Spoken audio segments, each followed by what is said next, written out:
We are talking to Kate Flannery. We are talking to Kate Flannery. I like my melodies off right now, everybody. Wait, we are talking do do do do do scootin' do do. Hey, boop, boop, beep, boop. All right, right there, right there, Kate. This is in the 200 some odd episodes I've done of this podcast. Like 3 people have joined in on the singing. What? You? What's wrong with people? What? You? It was you. Dude. Who else? Neil deGrasse Tyson and Senator John McCain. Wow. I'm kidding. Oh my God, hilarious. My posse. Yeah, those are your homies. Those are your homies. Me and John. I mean, he passed away. Right. Me and Neil. We talk about. A couple hours ago, I had a seance. I was talking to McCain. You know. Nice. So I feel like we've been trying to get you on for this, and then when this popped up for the police, our booker Emily. Big shout out to Emily. We love you. You're Emily. The heart and soul of this podcast. Without you, I would quit 100%. But you know, when she said that you were a Police fan, and then this record is the one that we've done, because Adam, how many Police albums have we done so far? I feel like we've done all of them. So this is the 4th and final time we're talking about on the 500. So, and they had how many records? How many records did they make? Total. I gotta look that up off the top. You gotta be quicker, dude. This is only an hour podcast, bro. So 448 was Synchronicity. Outlandos de Amor was at 428. Regatta de Blanc was at 372.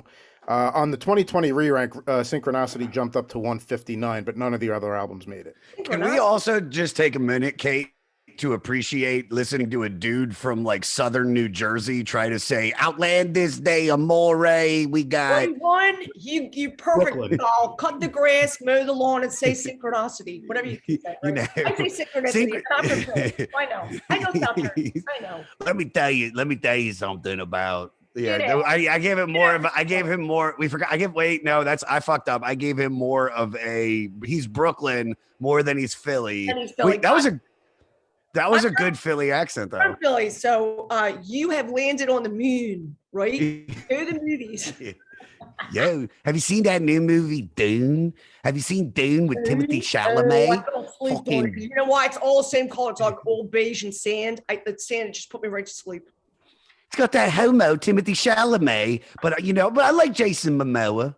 I like Momoa. Jason Momoa. Oh my God. We should have mimosas and watch Momoa, right? All right. Fuck it. I like Dune. Yo, if you haven't seen Dune yet, check it out. Listen to some Hornets. Check it out. Josh, where are you from? I'm from the Washington, D.C. area. But hear me out, though. 2 things of why I can do that accent is, 1, my mom is from Harrisburg, Pennsylvania. Yeah. Right. Paid my student loan there for years. Totally no. Yeah. And then I lived in Baltimore for about 7 years. And Baltimore and Philly are very close. There's a few words that are a little different. Yeah, but very close. Yeah. So are you digging on the Police? Let's take this again. Peter, pick it up from here. So are you from Philly? I'm from Philly. I am. So I'm a bar owner's daughter. My dad owned a bar, but the jukebox was gone by the 80s. So I can't say my dad introduced me to, but I graduated from high school in 82. And, you know, I used to go down to University of Pennsylvania and drink at some of the bars. Cause nice. When I was in high school. Yeah. Cause they would basically, you know, I had a fake ID. I think I had my older sisters yeah. And you know, hey, dude, have you heard the stories that I've told on this podcast about me doing horrible things? You'd be like, you using a fake ID is fucking nothing. Well, yeah, but I mean, it's just, I just feel like as a bar owner's daughter, my dad was very disappointed because I got caught like right after senior week after graduating. I lent my ID to a friend of mine from high school, and she gave it to my dad while he was cutting the grass one more. I'm like, what? Like, why would you return it to my father? I was like, oh my God. When I got home, my father was furious. Go to your room. Go to your room. Go to your room. You grounded. you're grounded. You're not watching the Birds play on Sunday. No. You're not going to Veteran. You staying No home. more music, hon. None. None. No None. more music. All right, you can listen to the Hall & Oates greatest hits. I did. I was a Hall & Oates fan, but for different reasons. I love Hall & Oates, but I'm telling you, their lyrics do not hold up. I'm just saying. What do you mean? Some of their lyrics, like after little creepy. Some of their songs, like I'm sorry, but I feel like their 70s music had a little more gravitas. After Private Eyes, some of the songs just got a little silly. I mean, I still love some of it, but some of it doesn't hold up. The Police, however, had this kind of like intense, like they were kind of like they were punk new wave, like they were at the end of the punk era. Like I don't know, they were. Well, so not to cut you off, but they're formed in 77. Their debut record comes out in 78. Adam, double check all of this math that I'm about to say, but from what I've learned from doing this podcast, you got punk kind of coming out in the late 70s. 77 sounds, it reminds me of some big year that the Ramones went to London or some shit and it changed everything. And so really, and punk and I guess post-punk is starting up right around this time. I don't know about new wave. So Adam, check that. But yeah, so their first record is a combination of punk, reggae, and like I wouldn't even put new wave in it yet, but it's coming out of that. They had a street cred coming out that most didn't. I mean, I just think that, I saw the Synchronicity tour live. It was like 114 degrees, JFK Stadium in Philly. It was REM, who nobody knew. I actually had their first album on a cassette. I have to show you the cassette. And then it was REM, Madness, and Joan Jett opened for the Police. Wow, that's a show. Free. And then a couple years later, I went to Live Aid, which was like, I wasn't. I mean, I obviously wasn't in London, but I was one in Philadelphia. I lost my. Not the same. Not the same. Everybody else has got Queen. I know, right? Who was at Philly? Check Adam. Find out who. They came over on the Concorde with. I mean, like when Tina Turner came out, so did Mick Jagger and Bowie. Yeah. People played both. Yeah. But I have to say, I went to the bathroom during Madonna. Sorry. You didn't miss anything. She just gyrated on the floor with cone titties. Was she doing cone titties back then? Free coon titties, hon. No cone. No coons. I already know. I can already tell by the first 5 minutes of us doing Philly accent. If you're doing Philly accent within the first 5 minutes of the podcast, it's gonna be one of the best episodes. And the people that don't like this accent, you can go fuck you. You can go fuck yourself. You can go fuck yourself. Okay. All we care about is 2018, the Birds Super Bowl champions. That's all I care about. So you grew up in, what was in that jukebox? Like maybe as you were growing up, like what was in there? Actually we had he would bring home all the 45. So we had I felt like, that K-Tel record, like Goofy Gold. We had all those, we had all the 45s of like Goofy Gold, like Alley Oop and like Teeny Wee, Itsy Bitsy, Teeny Weeny, Yellow Polka Dot Bikini. But we also had like early Beatles, early Beach Boys. Like my dad, he took home all the good stuff, And I actually still have a bunch of the 45s, I'm happy to say. Nice. We also had like the holiday records, which was like Bing Crosby singing a million Irish songs because it was an Irish bar. And nice. Jingle Bell Rock and the staples. All the staples, Brenda Lee's. The Christmas staples, Yeah, all that stuff. All is on the little Decca 45s, the classics. Pretty great. Bobby Helms. So then where did the Police come in though? Because who introduced you remember like that moment? I do. I remember being in high school and I remember like a bit of a graduation kind of going like, okay, this is a little more specific. Because I also was like a theater, I was doing like musical theater, actually working. You doing musical? I couldn't tell. I would have no idea. I have to say, once I started to study in college, I was like, nobody has my sense of humor. I think I'm out of this. I think I'm out. Yeah. So I studied it for 2 years and then I transferred and ended up studying just acting. But and who knew, an acting degree? What a great degree to get. All it did was ensure that I could get a restaurant job because I I had a degree. Yeah, but it paid off. You paid for it. Ultimately, You paid for it. Ultimately, no. Ultimately, yeah. I paid Harrisburg for years for that loan. Let me tell you. So what were you saying? So you remember graduating, and I just remember, the music becoming more and more important. It was always important in my life. And I'm the youngest of 7 kids. So I had the influence of 6 other people's music all the time.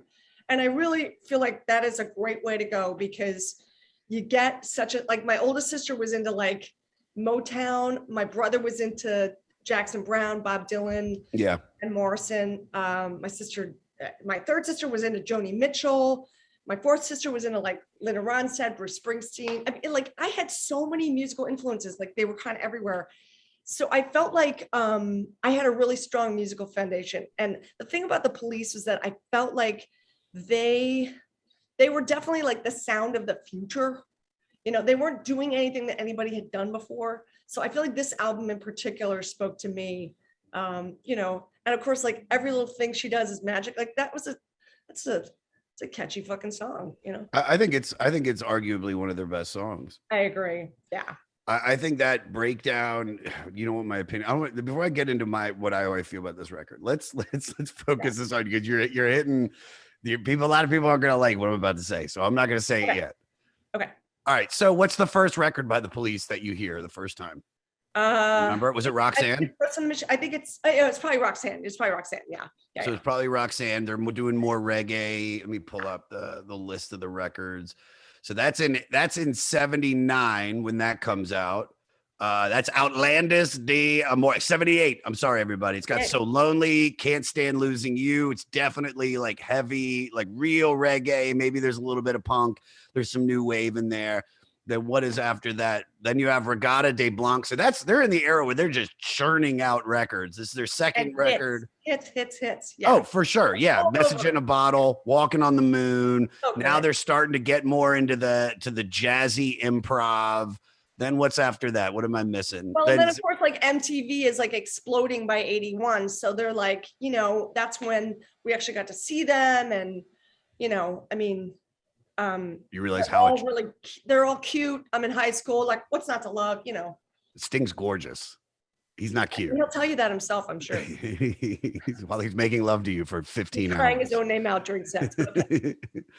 Which is part of why I don't go to see Sting now, because he has a tendency to improvise way too much. But he's clearly really sick of his songs, so he wants to sing them in a way that we've never heard before. And all I want is the original version. Like, I'm like, scratch the itch, please. Sing it at least once. Like, I want to hear it. I'm that person. I love to hear when someone can like just bring it in such a way that makes me feel like I experienced it the first time. Billy Joel. I've seen Billy Joel. I live in New York now, and I go back and forth, but I live in New York, and Billy does a residency at Madison Square Garden once a month, and I've already been twice. I'm going again on Thursday. I'm just going. And he scratches the itch, right? He knows how to do it, right? Every itch is scratched. He knows. And don't get me wrong, I get it, but I also feel like you have to understand that, like, it can't just be about you anymore. You have fans. So like, I'm sorry, but we have to, you can like just at least scratch it a little bit, and then you can go crazy. But like, I mean, the last time I heard Sting sing Roxanne, I was like, what? He's like I'm like, no, I can't. He's like, turn out the red lights, turn out. Oh, dude, just fucking hit the note that we know, bro. And I understand the whole Branford Marsalis chapter. I dug it. I bought into it, but come on. Roxanne is not jazz. Come on. We get it. You hung out with the Marsalises. You enjoyed chicken Marsala. You drink Marsala wine. Your favorite movie is Mississippi Masala. We get it. All the masalas. Okay. Just fucking play walking on the moon like a human being. Stop fucking with this 45-minute bass solo. Okay, Tol Wilkenfeld. So different. I can listen to one song he sings. Yeah, well, this is so So we've done, I mean, well, like I said, this is our fourth time doing the police on the podcast. And much like you know, I was born in 79. So my early memories of the police, which I've said on the podcast before, but we're driving to things with my parents and like, you know, you're in your mother's womb and she's listening on the car. My mom at that point would be listening to Peter, Paul, and Mary. I was force fed Peter, Paul, and Mary by my parents. One of the bands I've seen more than anybody. Oh, wow. Yeah, wow. They used to play Wolf Trap in the Washington, D.C. metropolitan area. And we went. I mean, those events. Wow. And we went almost every year. And then eventually I started, like, when I got old enough to start smoking pot and be like, yeah, I'm just going to go get a drink. And I'd go around the thing. I'd smoke a little bit of grass and then I'd come back and be like, fuck, now I get it, dude. Now I get it, man. You know, and that's like the kind of show where they call weed grass. You know, it's like they're like, we wrote this song when we all used to be high on grass. Do you guys remember that? Like, all right, you old hippie. Okay. Are we burning our draft cards anytime soon? Because oh my God. But this is the thing, Kate, was that I liked every little bit of the hits that were played by the police that I have heard in perpetuity since the dawn of mankind in my life, which is like everything. Do, da, da, da. Like, so don't stand so close. I could go on and on and on. I know, right? And here's the cool thing about the police is that the hits are phenomenal. Yeah. Yeah.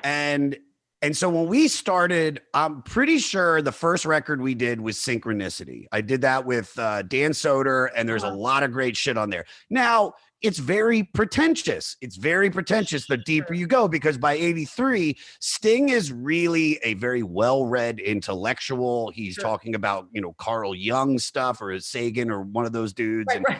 You know, and he's, and also by that point, the music was very, like, it was very jazzy. It was starting to, what did you write, Adam? The only police album to not make the top. Yeah, Zenyatta Mandata. That's right. Adam said the only police record to not make the list was Zenyatta Mandata. So I haven't done that one yet, but we've done Synchronicity. We did Regatta de Blanc with David Wayne from The State. Now we're doing good. We did Outlandish de Amor, which I'm not going to lie to you. Outlandish de Amor is my favorite police record, because that was one I could listen to all the way through and go, I get it. I get all of it. It's rock and roll. It's reggae. It's not too far off. Right. Ghost in the Machine. Yeah. Might be one of the worst records I have listened to since doing this podcast. There's a couple of songs that are not great. Yeah. Couple. You have the first three songs, and I'll give them Demolition Man because I love the movie. And I love the Grace Jones version better, but Grace. Wait, there's a Grace Jones version? Yeah. Yep. Get it up there, Adam. Find it. Find it right now. Yeah. So give me your thoughts on this record, because I feel like people are going to be mad at me now. Well, like, why do you love it?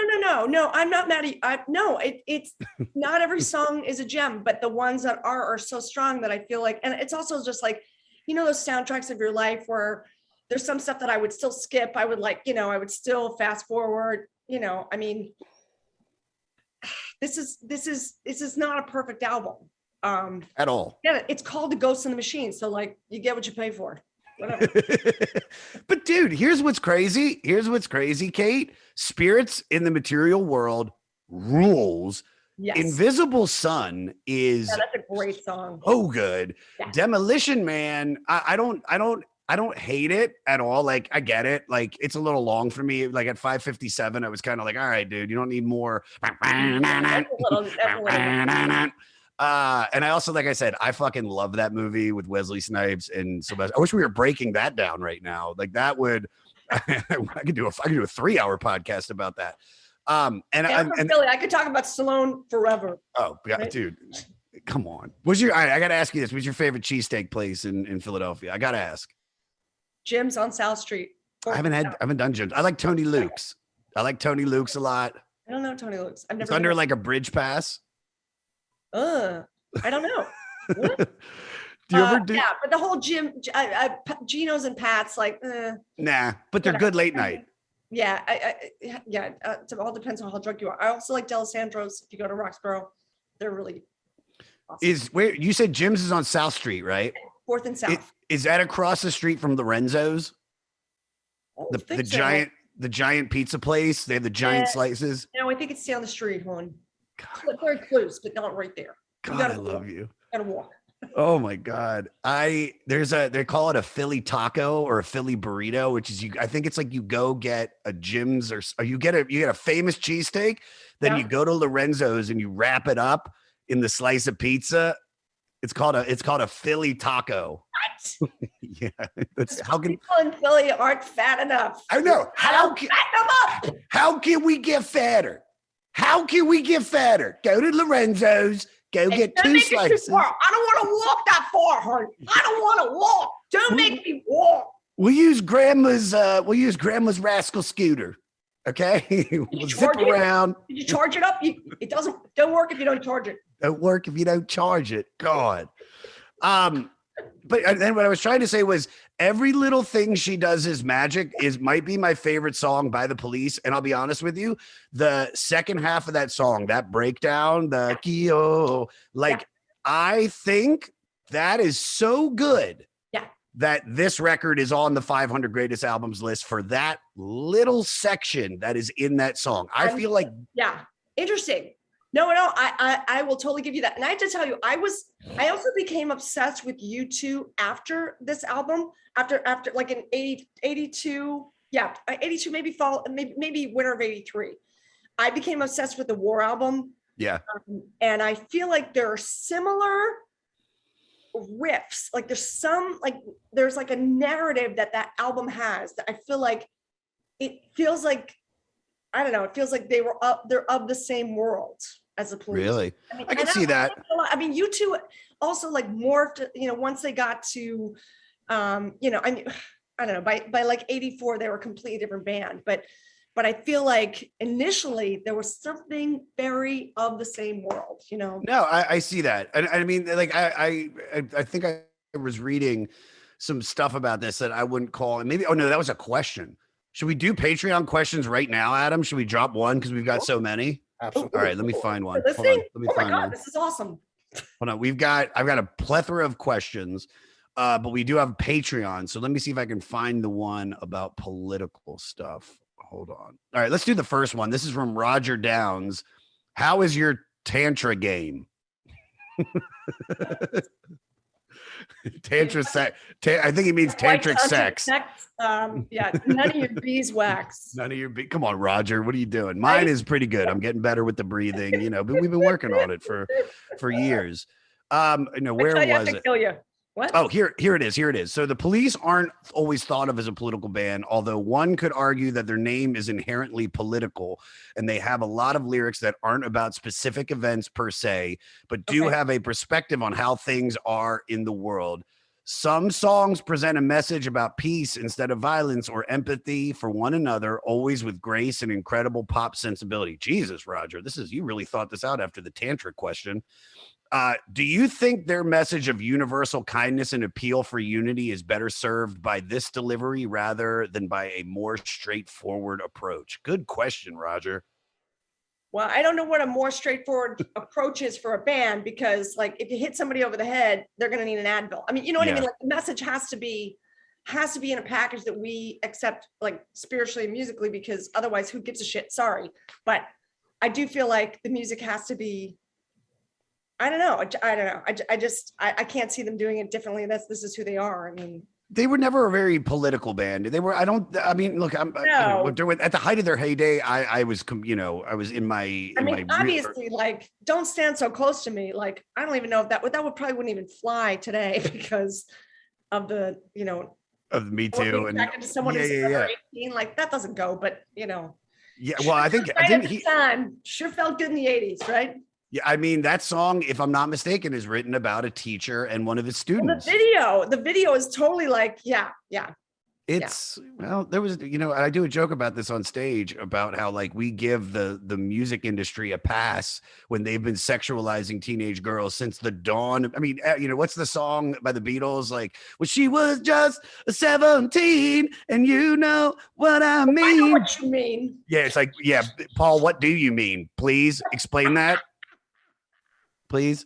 Well, that's when you got to chase after them because they're all squiggly wiggly. You know, I'm from the Willy Wonka style of talking. I don't, look, I think where the police, I'll answer this question, Roger. I don't think where the police, pick up on any political movement. I think they're more of a band of intellectual property. Like I didn't read all of the lyrics from this record, but I really did a deep dive on synchronicity. And I mean, you get 3 credits from a community college if you listen to that record all the way through. from Montgomery County community. Right down in Baltimore, right out of town. No, I buy that.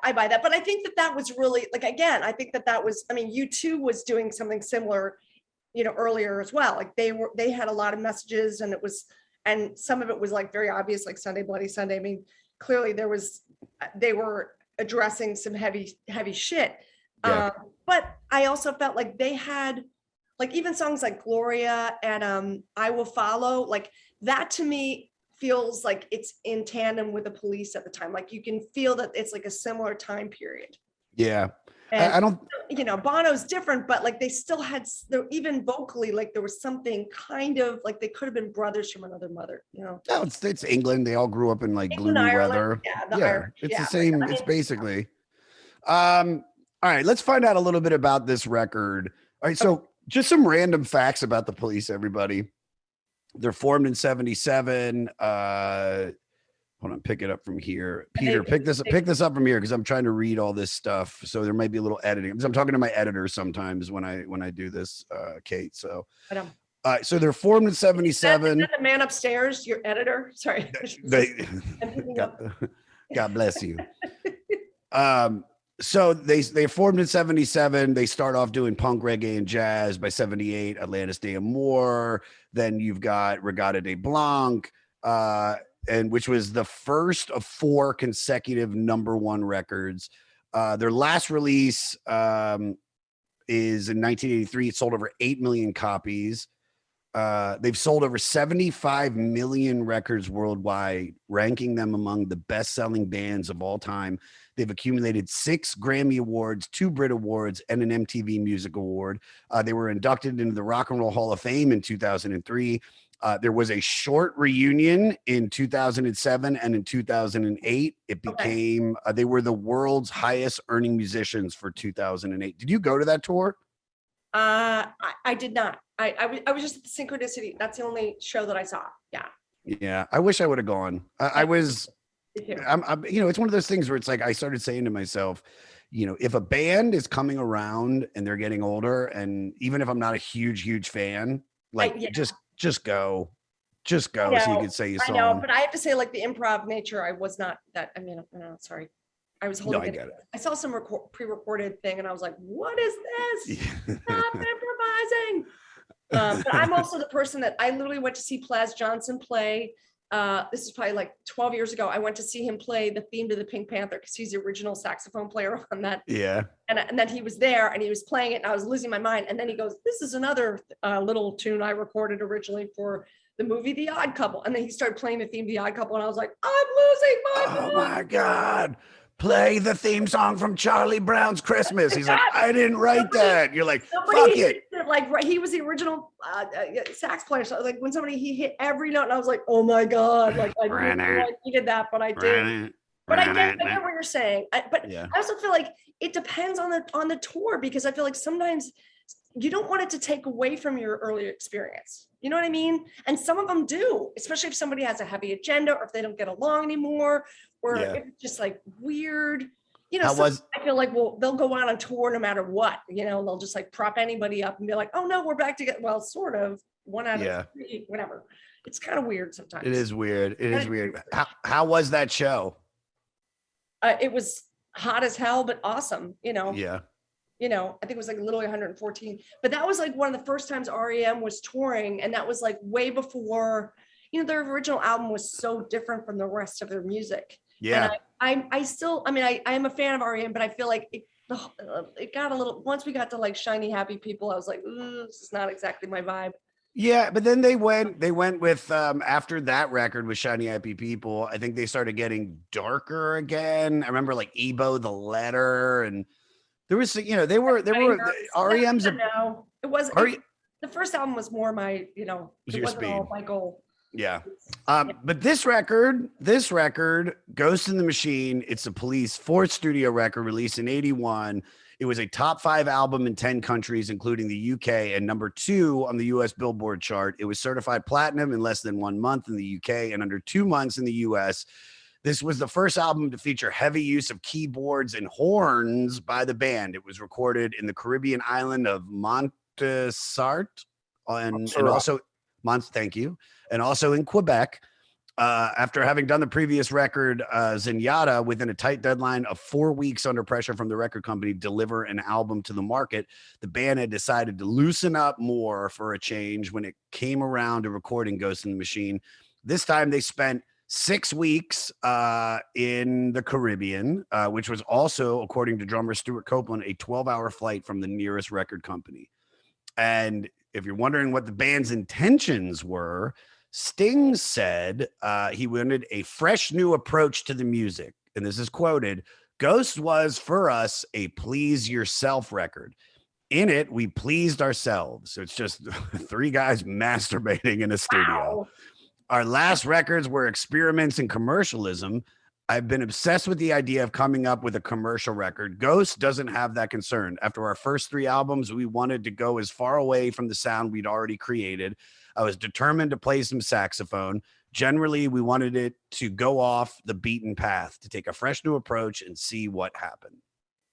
Does hearing what he just said change the way you look at this record? Well, yes, because like I said, some of the songs don't work for me, but enough does that it doesn't matter. I mean, and I think that's true of like a lot of bands that I listen to. Like, not every album is perfect, but at the same time, like, it becomes perfect in our memory, or like because I mean, these are the songs, like I was a junior in high school when this album came out. I remember like dancing to this at my prom, like, like that to me it becomes like the soundtrack of your life. And when you have that, I'm not analyzing it with the same intensity as I do to something I just listened to 10 years ago. Yeah.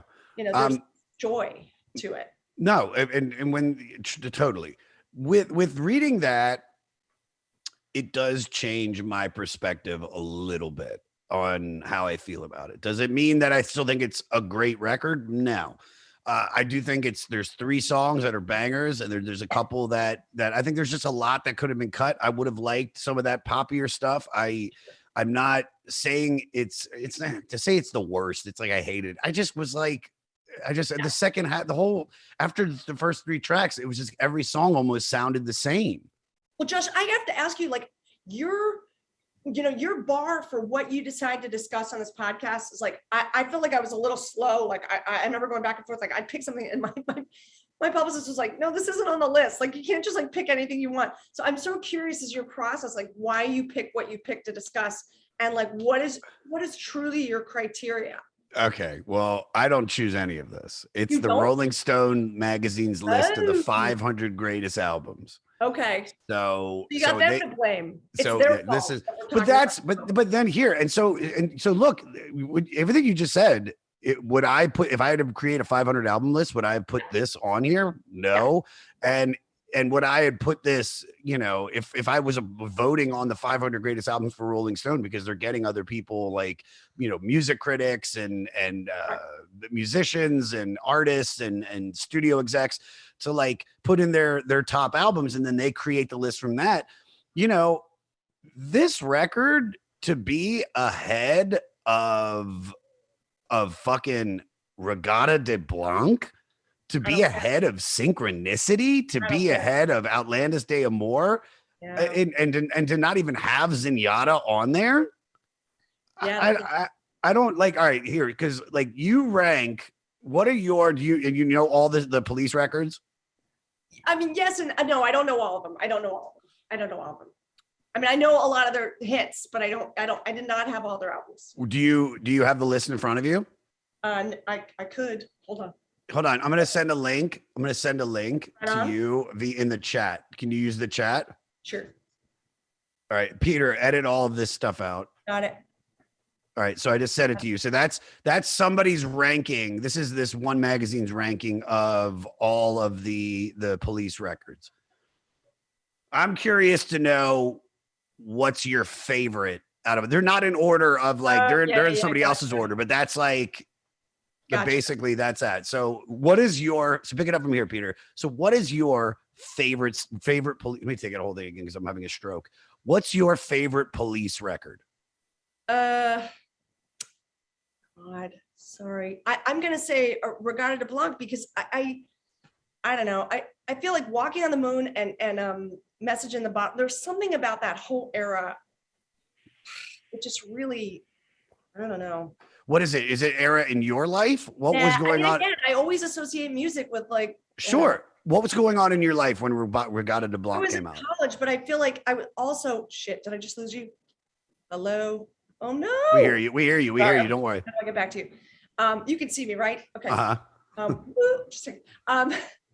I think it's just like there was definitely a sense of like I feel like I went in my first couple of years of college. Like I feel like I had some introspective years and I was really trying to figure out some big stuff. And this music is part of it. It's just part of it. Yeah. And I remember like after sophomore year, I wanted to transfer. After freshman year, I wanted to transfer schools, and my dad said I couldn't unless I already had it set up for the fall. So I had to wait another year. And I was like, I want to get out of here. I want to go to this other school. And I just remember feeling like, okay, I just got to do what I can to be here now. And I don't know. I think I was a lot younger than I thought I was at 18. You know, I was like, I had no life experience, you know? Yeah. But I think that some of this music, like as it's almost like, it almost puts me in a dream state, you know? Yeah. I mean, I don't know what year did you go to school? Like, what do you have an album that's like similar to you, like a similar time period? Yeah. So I talk about it all the time. I have albums that changed my life. I have Appetite for Destruction by Guns N' Roses when I was 7. I have when I was 14, Stone Temple Pilots Core. And then I have when I was 18 years old, when I heard OK Computer by Radiohead, and that made me drop out of school and then backpack through Europe for 7 months. Wow. So yeah, music and Guns N' Roses, I mean, that changed everything. And then Stone Temple Pilots was like, oh, I can be in a band. If that guy can sing, I can be in a band. But the police, I mean, the music of the 80s, all the stuff I heard when I was growing up, like none of that was like, I mean, I have certain songs that I'm like, oh yeah, like this reminds me of this, but I wouldn't say anything from that era besides Guns N' Roses was really like life-changing. I totally get it. I totally get it. I also loved King of Pain. King of Pain, you'll always be king of. I have a buddy, my buddy Ryan Sickler. I was at his house eating. We had like a crab feast, and he had all these appetizers, and he kept bringing out more and more plates, and then I kept calling him the King of Plates, and so every time I see him, he goes, King of Plates, he'll always be King of Plates. There's I love it. Black spot on the sun. There's a boop, boop, boop, boop. Dude, but this is the thing. It's like, Kate, it's like, should Ghost in the Machine be the last police record we're talking about? Because we're going down. Like, does this deserve to be? It's a weird top 5 for me. I don't get it. Yeah. But again, like once you have executives that are in the mix, I'm like, don't break your arm, patting yourself on the back. I'm just saying, I feel like there's an agenda, you know, there's a little bit of an agenda. Yeah. What is the agenda? I don't know. I mean, I feel like their opinion should be based on money or what they made. Remember that was when I bought that boat, honey. I don't know. I mean, yeah. This is Sting. This is Sting kind of wanting a boat. You know, Yeah. I don't know. Adam, do me a favor and find out the sales for every one of the police records. I want to find out like how well this did. That would make a lot more sense. So much of the material from the record is inspired by Arthur Koester's, if I said that right. The Ghost in the Machine also provided the title. Also, I want to find out, what does that mean? That's a book, I'm assuming. Adam? Yeah, I'm pulling that up now. Pull up what the Ghost in the Machine is while I pull up some questions. And I'm just getting some more other random facts, Kate, about this. Ghost in the Machine, like they said, Sting said, we're using multi-layered tracked vocals, synthesized keyboards, and horn riffs to create the impression of something struggling to the surface, something hidden in the recesses of the mind, something from our dark subconscious wanting to be seen.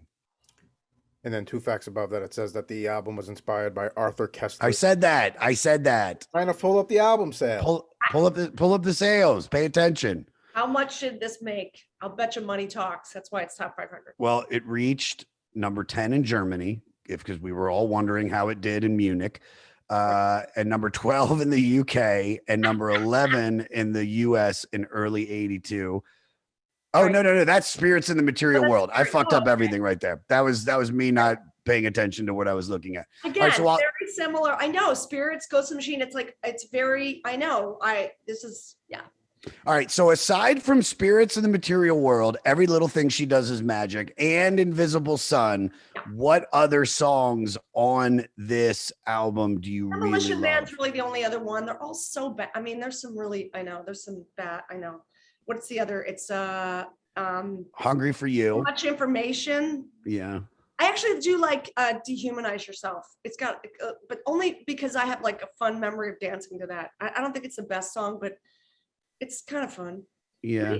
And I keep saying dehumanize. It's rehumanize. Rehumanize, because it's about how we can become disconnected from our humanity when placed in certain situations, like a police officer who takes on a different persona when he puts on the uniform, or a factory worker who can't see the result of his labor.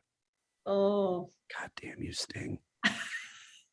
Just fucking write a song about love, man. Right? What about, I might need an Advil for your message, dude. Oh, he's so, and then One World, the song refers to the third world countries in need of assistance and advises us that we should all unite together as one world instead of dividing ourselves through geographical lines. Well, Sting, didn't really work, bro. We're not doing good right now. Geldof had a very short window for the help, and that was it. Okay. Omega Man. Omega Man, this has got to be an uplifting song. It's got to be. This apocalyptic song was written by the Police, Andy Summers, who was inspired by the movie Soylent Green. I mean, it's yet another reason to drink, Josh. But wait, I'm not done yet. Yet. Then you got Secret Journey, which is a quasi mystical song about there's nothing fun about that one. But Darkness, that's a positive song. Jesus, it discusses the negative aspects about being famous. That's the album. But then what is Demolition Man about? So Demolition Man is about this cop that gets frozen and unfrozen in the year 2042, and Taco Bell's taken over, and there's this guy played by Wesley Snipes who has got yellow hair, and man, is he fucking shit up. And they need to reheat Sylvester Stallone and get him to fucking I love that movie. Can we just, you know what would be even better, Kate? How about you and I? Yes. We do a live Patreon screening of the movie Demolition Man, and we just riff through out of it. We just riff it. That sounds awesome. Like, you mean like Mystery Science Theater's 2000? Yeah. Sure. Yes, Hungry for You. Okay. I mean, Demolition Man, I'll give it to that. But besides that, I don't find anything. Adam, you got the album sales? So in the United States, ranking 1 through 5, Synchronicity, Ghost in the Machine, Zenyatta Mandata, Outlandos, and Regatta. 1 to 5. Wow. What was one? Synchronicity. Synchronicity. Wow. And Ghost in the Machine barely beat out Zenyatta Mandata. Wow. Well, you have to think Kate, is that as they got bigger and then CD sales and shit like that, and that's how it always. I kind of would have figured that, because it's not like their music might have changed, but their hits, they still had hits on every one of those records. They used to drive around, like when they first got here, like they were driving themselves to gigs. Like they had it. It was like a real experience. They did not arrive as kings to the US. Like they still had to work. They had to hustle. Yeah. If I'm not mistaken, it was, but when it blew up, it blew up. But, I mean, I always like a story but like, it's sort of like, those documentaries about big bands. Like there's one about the Eagles, and the first half, I fucking love the first half of it, because it's like they weren't famous, they were clunky, and then they're figuring it out. Second half, they're rich, and all they do is bitch about like all their rich problems. It's like, ugh, I just but the beginning story is always much more interesting to me. Oh, much more interesting. More interesting. So here we have some questions. Okay. Let me see. Let me figure out which one I want you go first out of ours. So this is, I just found out Every Little Thing She Does Is Magic was the first demo Sting ever played for his bandmates. It was originally an acoustic ballad he wrote while the Police were known as Strontium 90. Yeah. Thank God you changed it. Is it surprising to you that it took until their fourth record for this very catchy song to make it on a recording? Probably not, because I think that it almost feels like a progression. I feel like the production value is probably better than they would have done before, because I feel like they they figured something big out with those other hits. Yeah. No, well, I mean, let me see if we can like put that into your career as well. It's like, did you have any characters or anything that you had created early on that just took time for them to really like come to fruition and you really figure out the voice of them? I'm like the biggest late bloomer in the world. Yeah, no, totally. I was always playing goofballs, and like people are like, yeah, thanks a lot. No, thanks. So yeah, no, it took till I was 40 to get The Office and to get to do, get to be a weirdo like Meredith, which is like sweet spot. So I say, don't peak too soon. Just take your time. Take your time. No, so the character of Meredith, was that someone that you had, because you said you always played weird characters, but was there somebody that was like, I've totally waited on a million Merediths in my life. I know like the female drunk at that. I mean, I definitely know. Yeah. I'm definitely more apologetic than Meredith. Meredith has no shame whatsoever. It's but it's also like this thing where, you get to be, I remember like sometimes my lines would get cut the first couple seasons, and I'd be like, oh, is everything okay? And then I'm like, no, I still got to laugh. It's like, I'm still as present because I get to do the physical comedy, and that's what I've always done. So I feel like it was a great sweet spot for me, So you knew those Merediths? Oh, like, yeah, I used to wait on some of them. Yeah. My dad and I, we would bond all the time about, because I waited on tables until up and through the first season of The Office. I used to work at a restaurant in Beverly Hills. Which one? Kate Mantilini. It was on Wilshire Boulevard. And it was everybody, like a lot of old stars, a lot of new stars. It was like everybody, sports figures. I mean, it was so many people, just so many famous people. Do you mind? This is a weird question for me to ask, but do you remember how you booked The Office and then you quit? No, I didn't quit right away. I kept my restaurant job through the first season because I just covered my shifts. So my Sunday brunch. Oh, and then my God. Once we got picked out for season 2, I waited until like the week before we started shooting before I quit. And then my boss said, we were going to get you a cake, but you'll be back. Oh, a lot of people that were like, I'm out. And then they would come back like a year later, Oh, I know too many of those people. I did that. The second I made money, I bought a Porsche. I was like, fuck all y'all. I was like, I sold a TV show. I bought a Rolex. Like, I was like, this money will never end. Ever. Right? Oh my God, crazy. What was the first thing you did? What was the first thing you bought when you knew I have like, what was the first, like, you know what I mean? Where you were like, okay, I feel like money's going to be coming in. The show's doing well. What's the most? I bought a condo. That's like the first thing I bought. I kind of waited, but Nice. I did get a condo. Yeah. Where I still live. And it's only like 6 blocks from where I used to live. So it's the same neighborhood, it's You're Philly, dude. You are Philly trash. Nah, you're Philly trash. Just like my mom. You gotta like, but also like I wasn't young. So like I saw people make a lot of really stupid mistakes.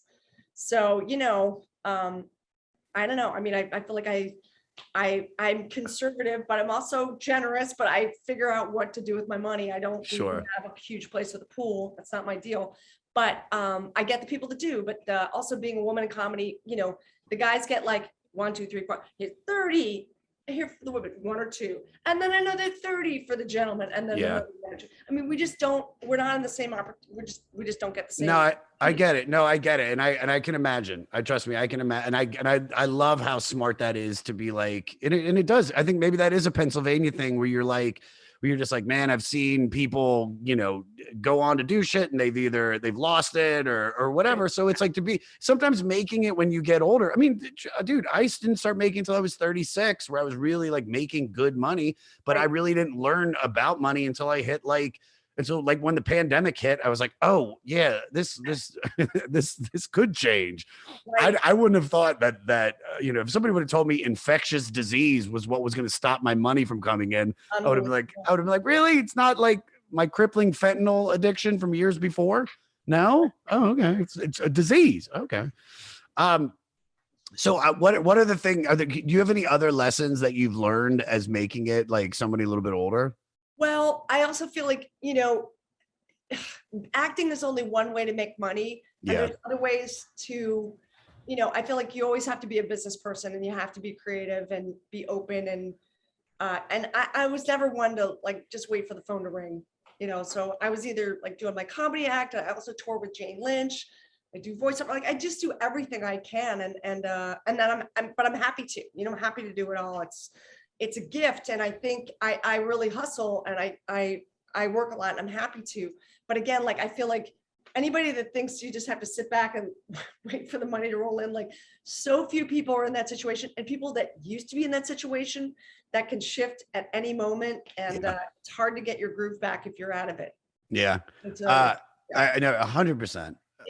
Please tell me you're at least able now to just kind of breathe and enjoy. No, I'm great. No, I'm really great. Don't get me wrong. I'm great. I just feel like for me, I have such a intense work ethic that I like to be busy. Yeah. So and I also feel like it's great to give back to the fans. The Office fans are insane and wonderful. Insane. They eat, sleep, and breathe the show. It's like a culture. I mean, I get recognized in the back of my head, like with a mask on. I have like, fucking Halloween costume. Like, it's you, it's crazy. What's the craziest thing an Office fan has done while meeting you or whatever? Just if they made you something. I have gotten pulled into wedding photos at the Four Seasons Hotel. And I'm sure the bride was like, what the fuck? I was wearing like a t-shirt and a jacket. Like I was not even dressed up. Yeah. And they had me between the bride and the groom. I'm like, this is not good, but yeah, good luck to you. I don't know if they're still together, but good luck to you. But you're on an obsession show. Yeah. Like you're not on a regular like Night Court. You know what I mean? Like and nothing against Night Court. Big ups to everybody on that. John Larroquette played Dan. You're a genius. I love you. Bull, the whole Marsha Warfield. When I met her, I was like, I'm just right. You know what? So it's funny. I had a general meeting with like all the casting people from NBC back in 2013, and I remember the first thing I said, they were like, "So, like, like, what do you know about NBC?" I was like, "Oh, I love it," and blah blah blah. I was like, "Can you guys, bring back Night Court? That show ruled, man!" Like, and they were just like, they did a pilot last year. I guess it didn't go. They tried to reboot it, but didn't go. Well, let's talk about that because look, The Office is a reboot of a perfect show. Sure. The fact that they nailed it. Did you know right away when you had gotten The Office? No, not like it was going to be big, but did you look? I mean, because you're looking around the room. I knew the British version. I loved it. I was nervous that we weren't going to get it right. Well, that's what I'm saying. But when you saw the cast and the people that you had assembled around you, were you able to be like, look, it's never up to us. Like, it's still up to the audience. But man, we have a fighter's shot with this cast. The first time I saw an edited version, I was like, holy crap. I knew this was going to be good. This is even better than I even imagined. Yeah. I mean, I was so excited about it. I really was, but I wasn't excited enough to quit my job. Dude, you got that voice in your head, that Philly voice, just like, don't fuck this up. You Kate. do it, hon. Don't do it. Don't fuck this up. Don't be Carson Wentz. Be Nick Foles. Be Nick Foles.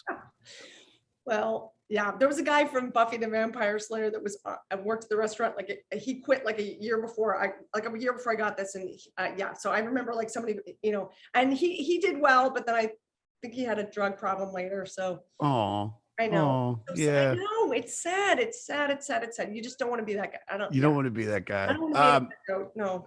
Who made you break the most on set? Like, who made you break character? Breaker, but I was always completely surprised and delighted by Steve Carell's brain. He could say the same thing, but say it differently or do something physically different that would just be like, holy shit, like this guy is a genius. This guy is a genius. I knew him at Second City. We were there at the same time, but I wasn't in the same cast. We were in different casts, but I knew him and I knew how funny he was. But man, wow, that guy. And what a brain. They could totally switch the week around. He had more to say than anybody. He could learn it quickly. He could do it quick. Like he is amazing. He earned he deserves. I think he deserves an Academy Award because I think he's going to make a movie. He'll get it. No, he will. He will. He's a phenomenal actor, and the stuff he's done in the dramatic world, where you're kind of like, yeah, he's probably not gonna. He's Steve Carell, but then it's just like when you can act like that, and he can be Michael so easily, and he's so Michael that you have to be, and that's for all of you.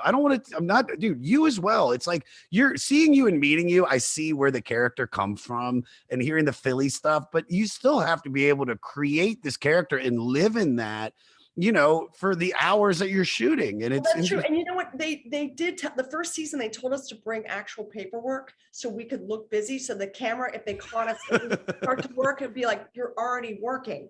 So we had like fake paperwork on the set that I would sort of create little patterns of. So nuts. It's so like meta, but like, I get it. It's like, you don't want to suddenly turn on when you feel the camera near you, because they wanted the cameras to be able to improvise. So we had to be in it all the time. Yeah. And I loved that. I thought that was such a great exercise and just spoke to, kind of the genius of what really made it work, because we're all like committed. I mean, to find out now that you might have been doing your taxes in some of those scenes. And then our computers worked second season. So like I had to keep dumping out of the internet. So that's why I was always playing solitaire, because my screen kept getting caught. So you always see me playing solitaire, but I also feel like that's a stupid Meredith thing to do. Like, it's a Meredith thing, dude. That's she's fucking getting tanked. Yeah, she's hungover. Speaking of Meredith, and because we have to somehow talk about the police, even though I feel like we already have done enough about this record, everybody. Would Meredith be a fan of the police? And what would her favorite all-time police song be? Or two, what would be her favorite song on this record? I would say Meredith would totally be a fan of the police. And I think Roxanne would be like a total, right? You don't have to put on the red light. Like, are you kidding me? Yeah, no, dude. She's at the bar. She's fucking hammered. Like, just like. Fuck shame. There is no shame. No, there's no shame. She's the most unapologetic character on TV. No, who cares? She's like, oh, turn up Roxanne. Right? Would Meredith like this record, or she'd hate it? Sure. I don't know if she'd love this album. But every little thing it's catchy enough. You can ask somebody to dance at Poor Richards, even if there's no dance floor, right? Yeah. Yeah. All right. We got some Patreon questions, and then dude, you rule, Kate. What? Adam, we're both in agreement. Absolutely. Without totally rule. I feel like I don't know shit about fuck, but you don't have to. Do you think I do? Do you think I do? First of all, and this brings us into the first Patreon question. Maybe I am a little biased about why I don't like this record, because as Roger Downs has written for another question, in honor of the genre Josh loves so much, which I hate more than anything, and I talk about all the time, white people reggae music, white reggae. I'm sorry. You got two good bands. I'll give them to you. And I'll even throw in UB40. You have the Police and you have the Clash. But the first question by Roger is, do you like white people reggae music? And you cannot get canceled for this because it's a genre of music. I don't, because I UB40 bugs the shit out of me. Always really has. Always has. Don't get it. I kind of like them. I mean, kind of. I don't know why. Sorry, no, they're not. It's not my white reggae. It's not my thing. No. Do you know these groups? He wants to know if like how you would rank the Police with UB40, Sublime, Rebulation, Slightly Stupid, and Big Mountain. I don't know any of those other bands. I'm so sorry. Good. But you don't have to. The thing about the Police is that I know that they're not just trying to do one form. It's like they at least have an evolution going on, so it's not so annoying. It's not so like, this is white reggae. Woo! Yeah. Ugh. 311, worst band of all time. Don't ever listen to them. Right? I'm gonna beat my head. All right. This is from Jeremy Brinling. Every little thing she does is magic is such an amazing compliment. What is the greatest compliment you've ever received, and who is it from? God damn it. You know what? Jane Lynch and I did an interview show together. Jane and I performed together. We do a concert, we do a Christmas concert and a non-Christmas concert regularly because we did a Christmas album together called A Swingin' Little Christmas. And recently we were interviewed, it was December. No, it was on the Kelly Clarkson show. They asked her, like, if you could work with anybody, who's your favorite person to work with? And she said me. And she has worked with Meryl Streep. I'm like, what? So I don't know why, but she said that. You know exactly why, Kate. And as a comic, you because there are people that you can just, especially comedically, that you are just connected with, and you read their mind and they're true. reading Gina yours. I definitely have that. We've shared enough stage time that, like, you know, the ball is never dropped ever. You're always like of like mind. And so those relationships are very, very special because you don't have them with every comic. Yeah, this is true. Yeah. True. So I was so like, what? Mind blowing. Yeah. All right, this one's another dude. Jeremy, we have like Jeremy, I'm gonna give you one more. Okay. But I like this question. Okay. So Sting said about Invisible Sun, I wanted to show some light at the end of the tunnel. I do think there has to be an invisible sun. You can't always see it, but there has to be something radiating light into our lives. So this is the question. So when times are tough, who or what has been your own invisible sun? Good question. My dad has been, he's always like the optimist. My dad, he's been through a lot. He was a prisoner of war for over a year. He's father of 7. Like he owned this bar. He used to own the rooms above the bar. He would let some of these guys, if they couldn't pay the rent, he'd let them work it off. Like, just like a good guy. And I feel like my dad's always been that ray of hope, and just like this constant, steady sense of consistent love. Yeah. You know, and he's Irish, and he makes a great drink. What's his first name? Tom Flannery. Tom Flannery. Good old Tommy. Does he still own the bar? He still does. No, they sold the bar a while ago. So he stopped working at 87 and now he's 98. So God bless Jesus him. Christ. I know, it's crazy. My God, what a life, dude. 98. Does he still drink? He does not still drink. No. Oh. Because he's afraid of, he doesn't want it to. Yeah, that's okay. Yeah, I get it. No, I get it. Let me ask you this though. Can you tell us where? Huh? Cigar. So that's good. There you have to. You have to have some vice. Cigar. Sorry, cigar. You're like cigar. Right here on the side of the. Watch the video to get that joke, everybody, because it was great. No, Where can you tell us where the bar is so people can make the Kate Flannery trip? It was in the Germantown section of Philadelphia, right by Wayne Junction train station. Yeah. You want to know what's crazy? This is what's so crazy that you just said that is, so I was born in the Washington, D.C. area in Montgomery County, Maryland, in a city called Germantown. What? Yeah. And my mom and everybody from the Philadelphia, like it's Montgomery County, right? Yeah. And Germantown is is a town in the Philly area, right? Yeah, it is. It is. That's so crazy. Insanity. Insanity. Jeremy, hold on. Do we have another one from Jeremy? We have a long never one. Be a douchebag. We are all related. We are all connected. We all know everybody. Yeah. But you should never be a douchebag. Just don't, listeners, don't be douchebags. Don't do it. You know, like if you see Kate chilling, approach calmly. Yes, and if you see Sting, be nice. Be nice to Sting.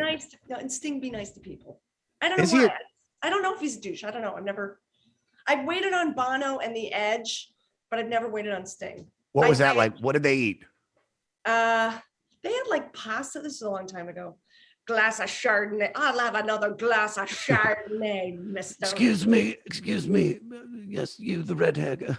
Could you get me another glass of some ethically manufactured Merlot? Like, I want to know that no grapes were hurt. They juiced themselves. And the God I pray to, mister, isn't short of cash. I used to have one of my first jokes on stage that actually worked was Bono at an orgy.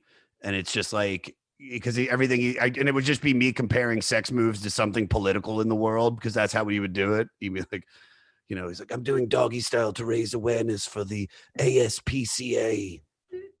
Like only the next month. It was a good joke. I bring that back. All right. Last question from Eric, and then we'll do rapid fires. Dude, you rule. This is from Eric Fletcher. Looks like this is the highest ranking Police album on the list. 4 out of 5 of their studio records from the 2012 list are not bad. This one is my favorite, but didn't have as many hits as Synchronicity. Why do you think this one ranked much higher? You got me. I have seriously. I don't understand how these things are ranked. Obviously. Yeah. Don't ask me. So here's what I'll say, Eric, and I think that's a good question. Even though Kate just poo-pooed it. Sorry. I mean, it is a good question. I just can't answer it. I don't have the expertise. Adam? In Kate's defense, right before we started recording, you were like, I was like, dude, I'm so excited. Like, well, you won't be excited 10 minutes into this when I don't know anything about the police. I know, right? So I really don't know why this is ranked higher. I don't think it should be. I feel like some of the other records that I've listened to, I think their first record should have been the last one. I really do. Everything on that record is perfect.